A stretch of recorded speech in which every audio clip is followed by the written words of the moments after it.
Hi friends, welcome back to our YouTube channel. మీరు చూస్తున్నారు master TV. నేను మీ Vijay Kumar. So ఈరోజు ఈ వీడియోలో మరి అన్ని దినపత్రికలలో వచ్చినటువంటి విద్యా ఉద్యోగ సమాచారం ఏముందో చూసేటటువంటి ప్రయత్నం అయితే చేద్దాం. సో మొదటగా ప్లీజ్ అందరూ కూడా దయచేసి తప్పకుండా వీడియోని లైక్ చేయండి. ఈ యొక్క వీడియోని మీ ఫ్రెండ్స్ అందరికీ కూడా షేర్ చేయండి. ఇక మొదటిది చూసినట్లయితే టెట్ వేయాలా వద్దా, టెట్ నోటిఫికేషన్ పై మరి టెట్ నోటిఫికేషన్ జారీపై మరి ప్రభుత్వంలో ఒక సందిగ్ధత నెలకొన్నదంట.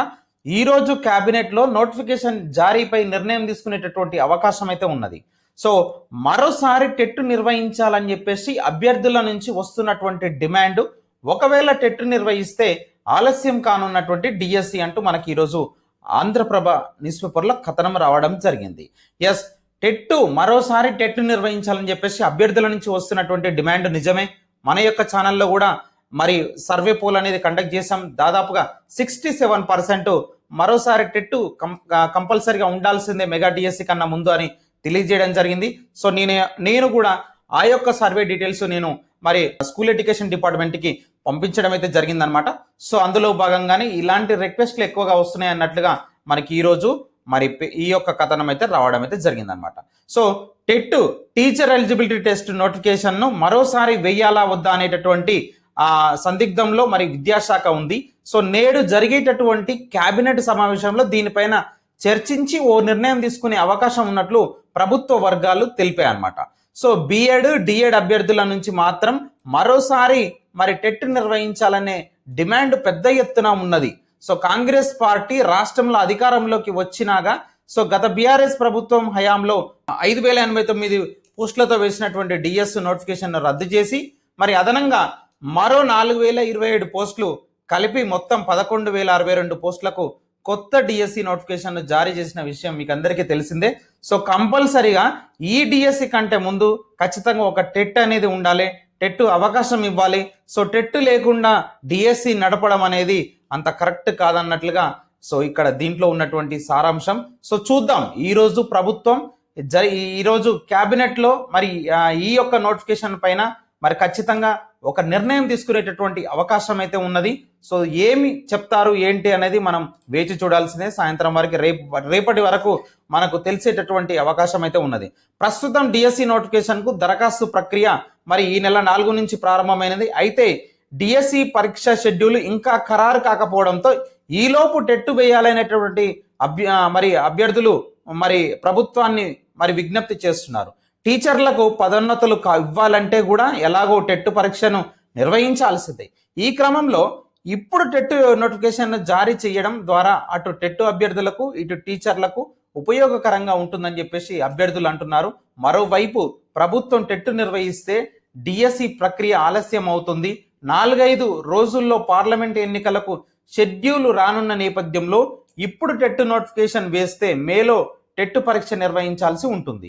సో విద్యాశాఖ ప్రకటించినట్లుగా జూన్ జూలైలో మరి డిఎస్సి నిర్వహించే పరిస్థితి ఉండకపోవడంతో డిఎస్సిని ఇక సెప్టెంబర్ లేదా అక్టోబర్లో నిర్వహించాల్సి ఉంటుంది. సో అప్పుడు గ్రూప్ 1, గ్రూప్ 2, గ్రూప్ 3 పరీక్షలు ఆటంకంగా మారనున్నాయన్నమాట. సో టెట్ వేయడంతో ముందస్తు ప్రకటించినటువంటి షెడ్యూల్కు డిఎస్సి ఆలస్యం కానున్నదన్నట్లుగా రాయడం అయితే జరిగిందనమాట. సో చూద్దాం. సో ఈరోజు టెట్ గురించి మరి క్యాబినెట్లో మరి ఈ యొక్క టెట్ నోటిఫికేషన్ పైన జారీ పైన నిర్ణయం తీసుకునేటటువంటి అవకాశం అయితే ఉంది. ఒకవేళ టెట్ వేస్తే గనక ఈ యొక్క షెడ్యూల్ అంతా కూడా తారుమారయ్యేటటువంటి అవకాశం ఉంది అన్నట్లుగా దాని గురించే వెయ్యాలా వద్దా అన్నట్లుగా ఆలోచిస్తున్నట్లుగా ఇక్కడ మనకైతే సమాచారం అయితే ఉన్నది. సో దానిపైన ఏం నిర్ణయం తీసుకుంటుందో చూడాలి. 1000కి పైగా పోస్టులు మళ్ళీ బ్యాక్లాగ్. సో గురుకుల నియామకాల్లో గందరగోళం ఉన్నది. సో టీజీటీ పీజీటీ పోస్టులలో అత్యధికంగా బ్యాక్లాగ్లు. సో 3,000 మందికి ఒకటికి మించి మరి ఉద్యోగాలు వచ్చాయంట. చూడండి, దాదాపుగా 3,000 మందికి సో ఒకటికి మించి ఒక్కొక్కరికి 2 ఉద్యోగాలు వచ్చినాయి, ఒక్కొక్కరు 3 ఉద్యోగాలు వచ్చినాయి. ఆ విధంగా ఎక్కువ ఉద్యోగాలు సంపాదించారంట. సో ఖాళీల సంఖ్య మరింత పెరిగే అవకాశం, అవరోహణ క్రమం తప్పడంతోనే సమస్య అంతా వచ్చింది.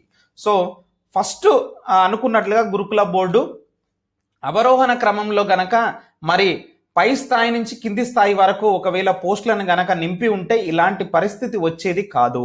సో ఎందుకంటే డిఎల్ ఫస్ట్ నింపినట్లయితే డిఎల్లో ఎంపికైనటువంటి అభ్యర్థి జేఎల్లో ఉండేటటువంటి అవకాశం అయితే లేదు. సో ఆ విధంగా ఉండేటటువంటి మరి ఆ సిచ్యువేషన్ ఉండే, కానీ అంతా ఫస్ట్ పీజీటీ నింపడం, దాని తర్వాత ముందుది వెనక్కి వెనక్కి ముందుకి ఈ విధంగా నింపడంతో అంత గందరగోళమైనటువంటి పరిస్థితి అయితే ఉంది. సో దాని ఫలితమే ఈ రోజు గురుకులాల్లో మరి 3,000 పోస్టులు మరి బ్యాక్లాగ్ గా నిలిచిపోయినాయి. సో వీటిని ఏ విధంగా మరి మళ్ళీ భర్తీ చేస్తారు, ఏంటి, సెకండ్ లిస్ట్ ఏమైనా అవకాశం ఇస్తారా ఏందనేది మరి నిరుద్యోగులు ఎదురు చూస్తున్నటువంటి సందర్భం అయితే ఉంది. సో అవరోహణ క్రమం పాటించకపోవడం వల్ల మరి గురుకులాల నియామకాల్లో భారీగా బ్యాక్లాగ్లు ఏర్పడ్డాయి. ప్రాథమిక సమాచారం మేరకు ఇప్పటికీ దాదాపు 1000కి పైగా పోస్టులు మళ్ళీ బ్యాక్లాగ్ లో చేరినట్లు సమాచారం అయితే ఉంది. అపాయింట్మెంట్ లెటర్లు అందుకున్నటువంటి అభ్యర్థులందరూ సంబంధిత సొసైటీలో రిపోర్టు చేస్తే ఈ బ్యాక్లాగ్ల సంఖ్య మరింత పెరిగే అవకాశం ఉన్నదన్నమాట. సో దీనికి సంబంధించి మనకి ఈరోజు నమస్తే తెలంగాణలో ఈ కథనం రావడం జరిగిందనమాట. దీనిపైన మరి అభ్యర్థులు 3,000 మందికి సో ఒకటికి మించి పోస్టులు వచ్చాయంటే చూడండి, 3,000 మందికి ఒకటి మించి పోస్టులు రావడం అయితే జరిగిందనమాట. సో మీరు టీజీటీలో చూసుకున్నా, పీజీటీలో చూసుకున్నా, తర్వాత డిఎల్ జేఎల్ వీటి అన్నిట్లో చూసుకున్నా కానీ సో ఒక్కొక్కరికి 2-3 జాబులు రావడంతో ఈ విధంగా మరి పోస్టులు అయితే మిగిలిపోయినాయి. అయితే ఎక్కువ శాతం అయితే పోస్టులు వచ్చినా కానీ మనకి ఇక్కడ చూడండి డిఎల్ జేఎల్ పోస్టులకే మొగ్గు.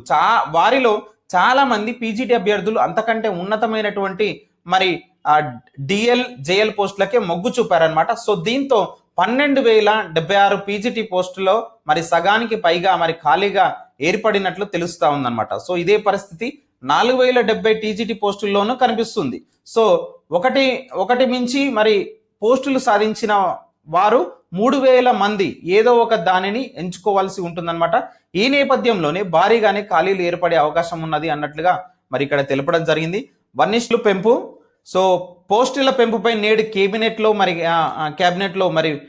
భేటీలో ఖరారు చేయనున్నారన్నమాట.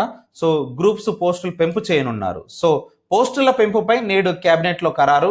సో 2008 డిఎస్సి అభ్యర్థులకు కూడా మరి అవకాశం పైన చర్చలు ఉండేటటువంటి అవకాశం ఉన్నది. సో పెండింగ్ లో ఉన్నటువంటి 2 డిఏలకు మరి ఆమోదం, మరి కీలక అంశాలను మరి చర్చించనున్నటువంటి మంత్రివర్గం. ఈరోజు గ్రూప్ 2లో మరి అదనంగా 85, గ్రూప్ 3లో 80 పోస్టులు మాత్రమే పెరిగేటటువంటి అవకాశం అయితే ఉన్నది.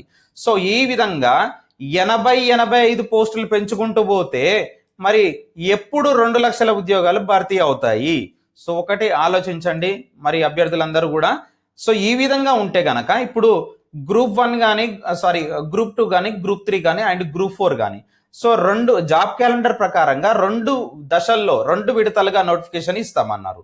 ఇప్పుడున్నటువంటి నోటిఫికేషన్కే 85 పోస్టులు పెంచారు, 80 పోస్టులు పెంచారు. సో మళ్ళీ డిసెంబర్లో వచ్చేటటువంటి నోటిఫికేషన్లో అసలు పోస్టులు ఉంటాయా? నిజంగా నోటిఫికేషన్ వస్తుందా? అప్పుడు ఒకసారి మనం ఆలోచన చేయాలన్నమాట. సో అంత సీన్ లేదు ఇక్కడ, ఓకేనా. గ్రూప్ 2 గ్రూప్ 3లకు ఫ్రెష్ నోటిఫికేషన్. సో గ్రూప్ 2లో 85, గ్రూప్ 3లో 80 పోస్టులకు పెంచేందుకు ప్రభుత్వం అయితే సిద్ధం అవుతున్నట్లు తెలిసిందనమాట. సో ఈ మేరకు వివిధ శాఖల నుంచి వివరాలు సేకరించారు. త్వరలో మరి ఖాళీ అవుతున్నటువంటి పోస్టులను కూడా భర్తీ చేయాలని ప్రభుత్వం నిర్ణయం తీసుకున్నది. సో గత ప్రభుత్వంలో గ్రూప్ 2 గ్రూప్ 3 పరీక్షా పేపర్లు లీక్ కావడంతో ఆ పరీక్షలను రద్దు చేశారు. ఏం చేశారు అయిందనేది మళ్ళా అంత మనకు తెలిసిందే.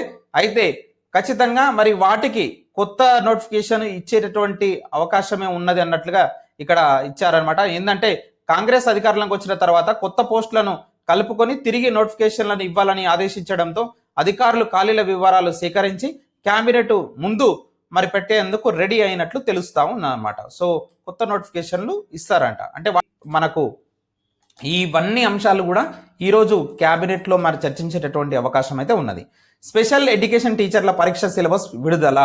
సో 100 మార్కులతో మరి ఎంపిక. సో 160 ప్రశ్నలకు 80 మార్కులు, వెయిటేజ్ టెట్ వెయిటేజీ 20 మార్కులు అంటూ మనకు స్పెషల్ ఎడ్యుకేషన్కి సంబంధించినటువంటి టీచర్ల పరీక్ష మరి సిలబస్ అయితే మరి విడుదల చేయడం అయితే జరిగిందనమాట. 2008 డిఎస్సి మెరిట్ అభ్యర్థులకు ఉద్యోగాలపై తర్జన భర్జన. నేడు కేబినెట్ భేటీలో మరి నిర్ణయం తీసుకునేటటువంటి అవకాశం అయితే ఉన్నది. సో వాళ్లకు ఎన్నో సంవత్సరాల నుంచి వాళ్ళు పోరాటం అయితే ఆపలేదు. సో ఖచ్చితంగా వాళ్ళకు ఈ రోజున ఏదో ఒకటి వచ్చేటటువంటి అవకాశం అయితే ఉన్నది. అమ్ముల పొదిలో దివ్యాస్త్రం, అగ్నిఫై పరీక్ష దిగ్విజయం. సో విజయవంతంగా లక్ష్యాల ఛేదన, స్వదేశీ ఖండాంతర అణుక్షిపణి, అత్యాధునిక ఎంఐఆర్వి సామర్థ్యం, 5,000 కిలోమీటర్ల పైగా రేంజ్ పరిధిలోకి చైనాతో పాటు యూరోప్లో పలు ప్రాంతాలు కూడా రానున్నాయి అన్నమాట. సో అగ్ని-5 పరీక్ష మరి విజయవంతం అయిందనమాట. సో దీన్ని దిగ్విజయంగా సక్సెస్ చేశారు. సో శత్రువుకు వణుకే. సో ఇట్లాంటివి మన దగ్గర ఉన్నాయంటే గనక వణుకే. ఖండాంతర లక్ష్యాలను అతి ఖచ్చితత్వంతో మరి ఛేదించగల రేంజ్, తర్వాత బహుళ సామర్థ్యం, అత్యాధునిక పరిజ్ఞానం, వీటన్నిటిని మేలు కలయికగా మరి అగ్ని-5 క్షిపణి రూపుదిద్దుకుందనమాట. సో ఇందుకోసం డిఆర్డిఓ సైంటిస్టులు ఏండ్ల తరబడి నిరంతర తపస్సు చేశారు. సో శాస్త్ర సాంకేతిక రంగాల్లో ఎన్నో ఏండ్లుగా భారత్ సాధిస్తున్నటువంటి అద్భుత ప్రగతి ఇందుకు తోడైంది. 5,000 కిలోమీటర్ల పైచిలుకు రేంజ్తో కూడినటువంటి అగ్ని-5 క్షిపణి రాకతో దేశ రక్షణ వ్యవస్థ మరి చాలా పటిష్టంగా మారిందని చెప్పేసి చెప్పవచ్చు. సత్తా చాటిన ఓపెన్ హైమర్. సో ఆస్కార్ అవార్డుల విజేతలు వీళ్ళే. సో ఉత్తమ చిత్రం వచ్చేసి ఓపెన్ హైమర్, ఉత్తమ నటుడు సిలియన్ మర్ఫీ ఓపెన్ హైమర్ సినిమాకి సంబంధించి, ఉత్తమ నటి ఎమ్మా స్టోన్ పూర్ థింగ్స్ అనేటటువంటి మూవీకి సంబంధించి, ఉత్తమ దర్శకుడు క్రిస్టోఫర్ నోలన్ ఓపెన్ హైమరే.